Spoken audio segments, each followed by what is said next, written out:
스가랴 9장 9절, 시편 118편 26절, 마태복음 21장 8절에서 9절의 말씀을 보도록 하겠습니다. 오늘 말씀은 환호를 넘어서 십자가가 보이십니까? 라는 제목으로 말씀을 전할 것입니다. 먼저 스가랴 선지자가 우리에게 전해주는 이 메시지를 듣겠는데요. 예수님이 예루살렘 성에 들어가실 때 많은 그 백성들이 따라가면서 종려가지 나무를 막 흔들었어요. 이 종려가지는 승리의 상징이에요. 그리고 개선할 때의 상징과도 같아요. 그래서 종려가지를 흔들면 전쟁에서 이기고 왔다, 싸움에서 이기고 왔다. 고대 올림픽에서는 그 승리한 경기에서 승리한 사람에게 그 월계관을 주잖아요. 그죠? 그리고 우리나라 옛날에 올림픽에서 메달을 따가지고 오면은 그 포니 픽업 차에 뒤에 서가지고 카퍼레이드 할 때 그 선수들 목에 뭐가 걸려 있어요? 꽃다발 이렇게 걸려 있었죠. 꽃다발이 이렇게 걸려 있었잖아요. 아마도 그런 상징과도 같은 것이 종려가지였어요. 그래서 제가 성지순례 갔을 때도 그 요르단 지역을 가는데 길을 막더라고요. 길을 막고 저쪽 보니까 거기 데모를 하고 있는데 그 데모 군중들 가운데 종려나무 가지를 든 사람을 봤어요. 그러니까 자기들이 주장하는 것이 이길 것이라는 확신을 가지고 그 데모스트레이션을 하고 있는 것 같았어요. 마찬가지로 그 예수님이 예루살렘 성에 들어가실 때 호산나하고 외쳤던 것은 왕으로 오시는, 다윗의 자손 왕으로 오시는 예수님을 환영하고 종려가지 나무를 흔들었던 거예요. 근데 이것이 단순히 그 백성들이 했던 행위가 아니라 이미 구약 선지자들 예레미야, 이사야, 또 다윗의 기도에도 예수님이 하나님의 아들로서 또 이 땅의 메시아로서 오심을 여러 번 예언했는데 오늘은 이 스가랴 선지자가 예언한 것에 대해서 우리가 듣겠습니다. 그래서 예수님의 입성이 우연이 아니라 오래전부터 예언된 하나님의 뜻이었다. 그래서 나귀를 타신 왕은 전쟁의 승리자로 그들은 그것을 흔들었지만은 예수님은 평화의 왕으로, 겸손의 왕으로 왔다라는 것을 우리에게 보여줍니다. 그래서 스가랴 선지자는 여전히 여기에서 뭐라고 얘기하고 있냐면은 우리 같이 읽어봅시다. 시작. 시온에 따라 크게 기뻐할지어다. 예루살렘에 따라 즐거이 부를지어다. 보라, 내 왕이 내게 임하시나니 그는 공의로우시며 구원을 베푸시며 겸손하여서 나귀를 타시나니 나귀의 작은 것 곧 나귀의 새끼니라. 이 스가랴서 9장을 전체적으로 읽어보면 예수님이 오심에 대해서 이야기할 때 그는 공의로우시며 구원을 베푸시며 겸손하시오. 예수님의 속성, 예수님의 왕권이 가지고 있는 속성을 우리에게 이야기하면서 그는 세상의 방식, 세상의 힘과 권력이 아니라 하나님의 방식, 겸손과 희생으로 이 땅에 오셨음을 얘기했어요. 근데 이 예수님이 예루살렘에 들어갈 때 종려나무 가지를 흔들었던, 종려잎을 흔들었던 그 백성들은 어떤 왕으로 생각했어요? 막 환영하면서 나갔어요. 막 환영하면서 나갔는데 다윗의 자손이 온다, 다윗의 왕권을 가지고 온다 할 때 그 사람들 생각에는 어쩌면은 한 12개 사단 정도 이끌고 오겠다, 뭐 이렇게 생각할 수도 있었겠죠. 어찌 보면은 아직도 저 흰눈 골짜기를 넘고 있을 것이다, 이렇게 생각할 수 있었겠죠. 근데 실망했죠. 조그만 나귀를 기으뚱기으뚱 하면서 나귀를 타고 막 환호성을 지르는데 너무 우스꽝스러운 그 모습이 연출되는 거예요.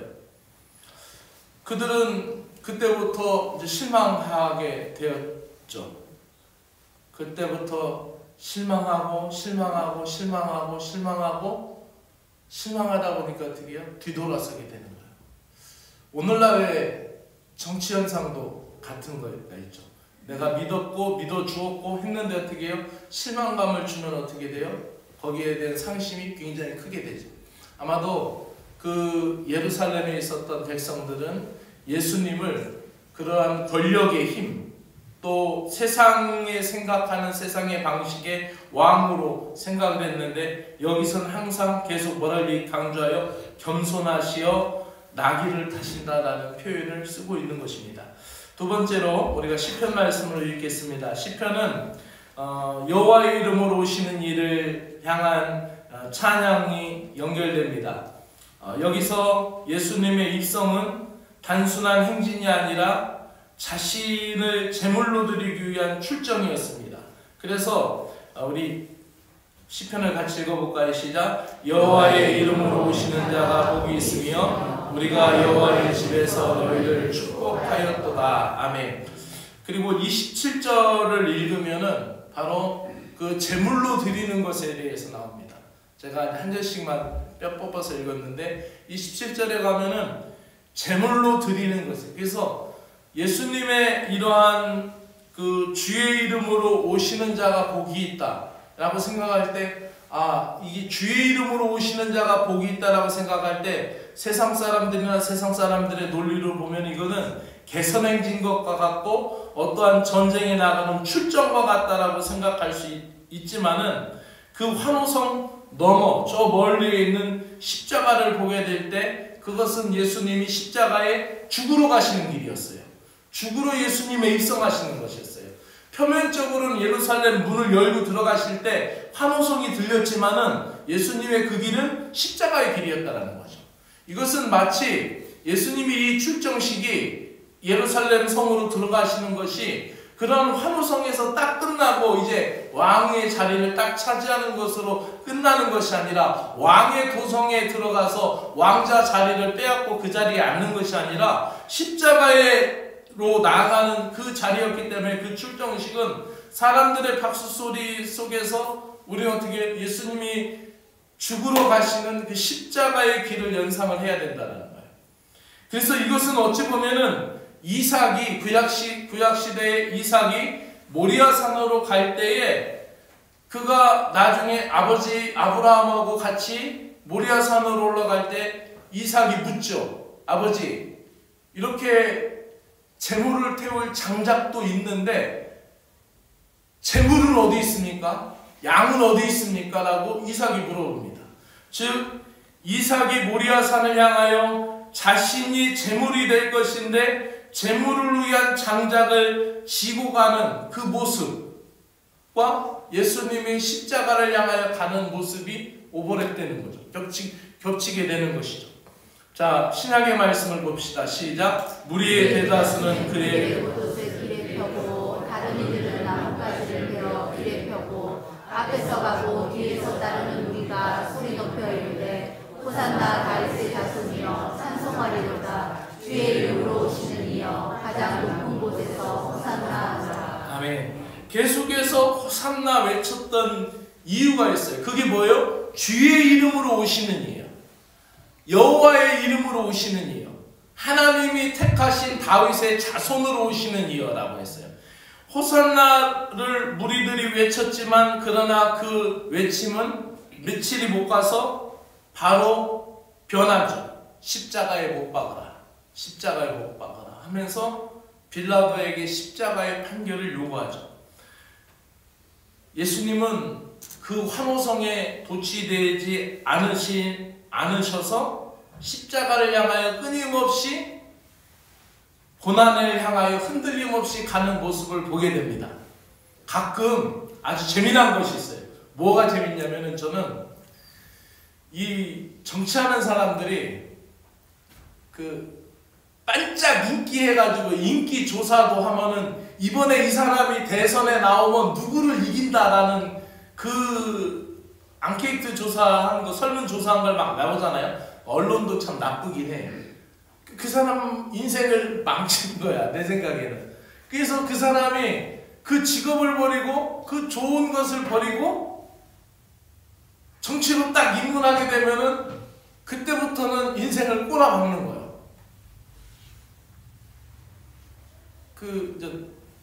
지금 현재 정치로 들어와서 그렇게 망가진 사람 예를 들면 안 되니까 정치로 안 들어온 사람 예를 들어볼게요. 반기문 총장 같은 경우도 인기가 막 많았었잖아요. 안 들어오길 잘했어요.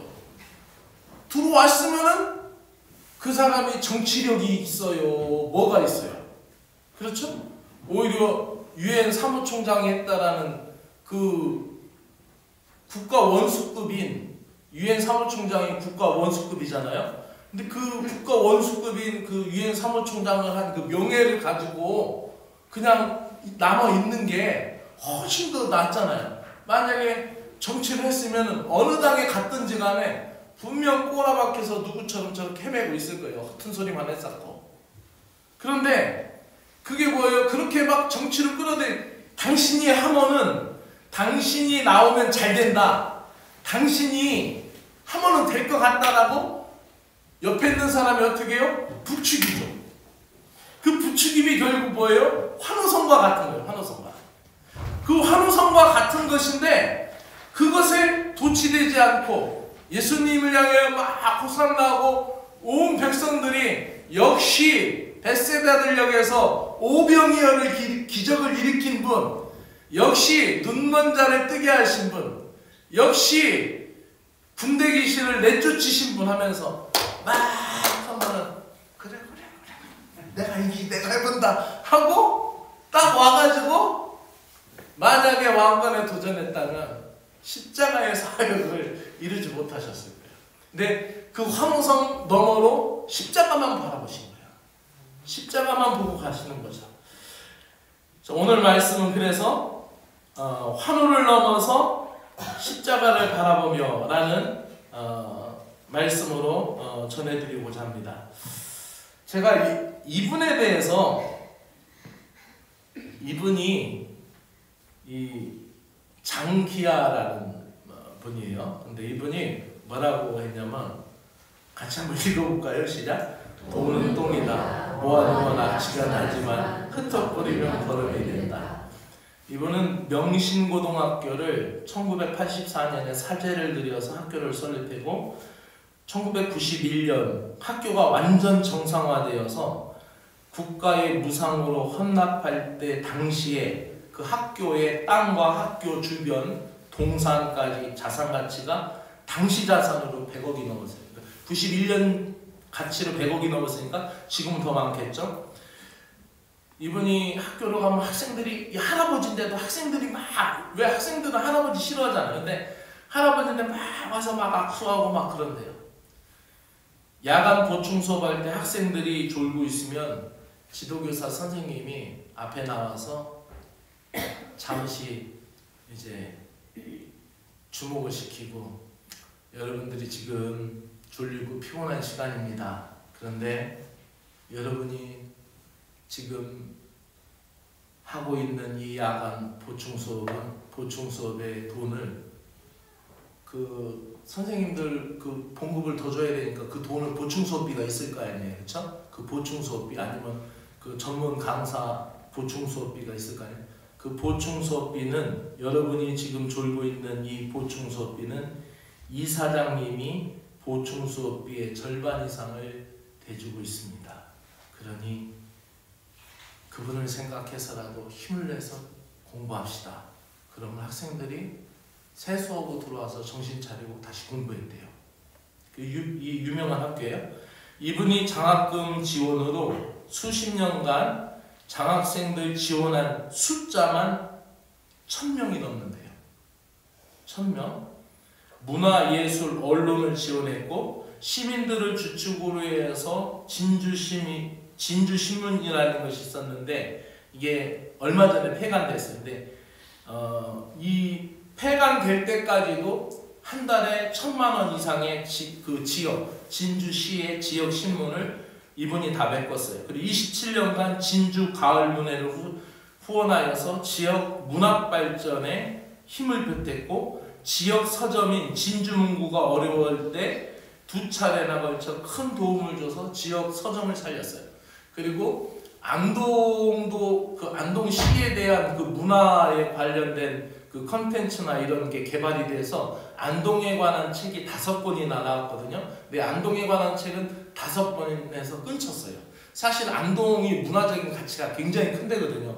왜냐하면 문화재, 등록문화재로는 경주보다 더 많은 게 안동이에요. 그러니까 안동을 더 개발하고 해야 되는데 책이 5권에 끊쳤어요. 근데 진주는 23권을 썼어요. 근데 이분이 다 된 거야.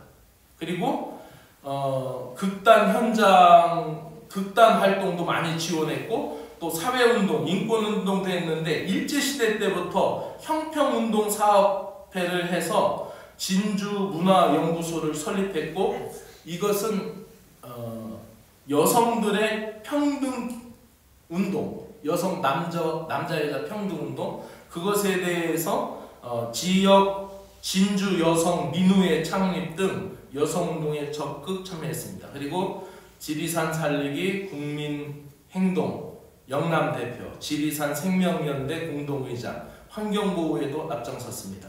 근데 이렇게 많이 했는데 왜 이분의 이름을 제가 못 들었을까? 이분이 언론에 노출되지 않았어요. 그래서 제가 어제 그 서진주 담임사관님, 안상준 사관님한테 물어봤어요. 사관님, 이분이 도대체 교회에 다니는지 절에 다니는지 도대체 검색이 안 된다. 아무리 찾아봐도 했더니 자기도 모르겠대요. 사람들을 안 만난다. 그리고 남성문화재단이 해산시에 기본자산이 6억 5천만 원이었고 또 서경방송이 주식 2만 주, 평가액이 28억 원이었는데 모두 다 국립경상대학교에 지정기탁했습니다. 그래서 그 무슨 대학교도 하나 무너질 때 이분이 다 메꿨어요. 근데 이분이 뭘 해서 메꿨느냐? 한약방에서 메꿨어요. 그리고 이분이 현 시세로 따지면은 사회환원 기부액이 1,000억 원 정도 됩니다. 이 김장하 선생님이 이러한 기부와 헌신이 지역 발전을 크게 발전했고 그 어떤 분은 진주가 문화 관광 도시가 된 것도 이 한 분의 역할이 굉장히 크다라고 얘기합니다. 그래서 이분이 한약방에서 남성당 한약방에서 전화를 받고 있어요. 이분이 한의약 제조업, 그러니까 요즘으로 얘기하면 한의사 자격증 같은 거예요. 이거를 딸 때가 18세였대요. 그래서 이분이 만 18세가 안 넘어서 그 다음에 시험을 합격하고 19세부터 합격증을 받아서 한의학을 했어요. 그 한약업을, 약을 져주는 그 일을 한 거야. 한약방을 했는데 자기가 이렇게 하는 것은 자기가 돈이 없어서 공부를 못했대요. 그래서 돈을 오면은 그냥 봉투를 항상 준비하고 있다가 돈을 주는 거예요. 근데 안 도와준 원칙 3가지가 있대요. 한 분이 와서 내가 진주 시장 나가는데 돈 좀 대달라. 그래서 아무리 높은 정치인이 와도 정치 자금은 안 됐대요. 또 하나는 또 이분이 뭐였더라? 어떤 그 사업을 하려고 이런 돈가스 집을 해야 되니까 돈 좀 달라고 그랬대. 근데 거기도 안 줬대. 개인 사업하는 거야. 근데 그 돈을 안 받았는데 그분이 그 음식점 이름을 그 김장하 선생님 이름을 따서 했대요. 왜냐면 자기의 그 사업 그 계획을 얘기하는데 거절 안 하고 끝까지 다 들어주시더래요. 그래가지고 거기서 용기를 얻어서 그 사업이 지금 잘 되고 있다고 그런 얘기도 했어요. 또 하나는 그 어떤 학생이 와서 내 1등 하려고 하는데 돈 좀 달라고 그랬대. 거기도 안 줬대요. 그래서 여러 가지 원칙이 있었다고 그래요. 그래서 이게 1963년도부터 2022년 5월까지 운영하고 문을 닫았어요. 근데 이분이 하는 말이 있어요. 뭐냐면 따라서 사부작 꼼지락 유튜브에도 이름 어른 김장하라고 치면은 나와요. 근데 걷는 것도 이렇게 걸어요. 그걸 걸으시고 걸음도 그렇게 종종 걸으시고 차가 없어요. 평생 해외여행 한 번도 못 가셨고 자기 차를 갖지 않았고 근데 항상 사부작 하면 된다. 꼼지락 하면 된다. 언젠가는 그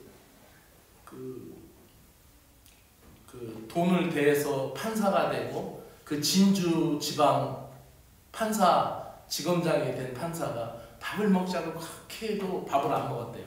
근데 거기를 떠나면서 밥을 떠나면서 뭐라고 그랬냐면 선생님 제가 이제 떠나는데 식사 대접 한번 하게 해주세요. 그래서 8,000원짜리 그때 당시 8,000원짜리 해물탕 한 그릇 드셨대요. 그리고 어떤 학생은 와서 이렇게 얘기했대요. 선생님이 돈을 그렇게 많이 보내주셨는데 제가 큰 인물 못 대서 죄송합니다. 이렇게 하니까 이분이 뭐라고 그랬냐면 큰 인물 못 대도 괜찮다. 큰 인물 되라고 준 돈이 아니다. 그리고 또 돈을 그렇게 신세를 갚으려고 오는 사람에게 뭐라고 했냐면 나는 줬으면 그만이지. 네가 나한테 갚으려면은 사회에 갚아라. 이렇게 했다는 거예요. 오히려 이분이 기독교인이 만약에 아닌다면은 저희들에게 더 도전이 되고 또 충격이 되는 그러한 분이라고 생각이 됩니다. 그래서 이분이 원래 이 영화를 영화로도 나왔어요. 다큐 나왔는데 넷플릭스에서 한참 유명했던 나는 신이다라는 게 떴었잖아요. 그거를 누르고 이 지방 시골 진주에서 만든 이 어른 김장하가 백색 예술대상을 받았어요. 아주 그 다큐 역사에서 새로운 기적을 썼는데 내용이 너무 좋으니까. 근데 이분이 원래는 20년 전부터 경남 도민일보 기자가 그거를 찍으려고 취재하려고 했는데 카메라를 들어대면은 이 선생님이 이렇게 해맑게 웃는 분이 그 카메라를 노려봤대요. 얼마나 무섭게 노려보는지 그 기자가 도저히 그 카메라를 대지 못했대요. 그분이. 그래서 인터뷰를 또 안 하려고 하고 상도 안 받으려고 하고 자기 이름을 안 내려고 하는 거예요. 만약에 이분이 이 1,000억의 가치에 되는 거를 막 지역에서 많은 사람들이 막 그렇게 높이고 할 때